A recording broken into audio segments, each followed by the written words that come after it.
2026 yil uchun siyosiy bashorat e'lon qilindi. The Economist jurnali 2026 yilga oid bashoratli muqovasini chiqardi va unda Trump, global tartibning yemirilishi hamda Ukrainadagi cho'zilgan urush ifodalangan. Nashrga ko'ra 2026 yilda dunyo siyosatidagi asosiy omil Donald Trampning oldindan aytib bo'lmaydigan siyosati bo'lib qoladi. Uning yondashuvi savdo va xavfsizlikdagi keskinlikni kuchaytiradi, biroq bir vaqtning o'zida yangi diplomatik o'zgarishlarga sabab bo'ladi va Yevropa ittifoqchilarini mudofaa strategiyasini qayta ko'rib chiqishga majbur etadi.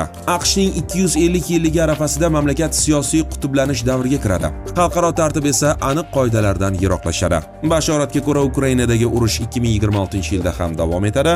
Tinchlik yo'lida tezkor yechim ko'rinmaydi. Prognozda aytilishicha, Rossiya va Xitoy AQShning Yevropadagi ittifoqchilarini himoya qilishga tayyorligini sinovdan o'tkazadi. Shu bilan birga dunyo kun tartibini cho'zilgan mojarolar, inqiroz xavfi, sun'iy intellektning jadal o'sishi va Xitoyning kuchayib borayotgan ta'siri belgilaydi. Yevropa esa mudofaa, iqtisodiyot va barqarorlik o'rtasida og'ir tanlov qilish zaruratiga duch keladi. Siyosatchilarning ushbu bashoratlari 2026-yilda qanchalik o'xshaydi, buni albatta vaqt kelib bilib olamiz.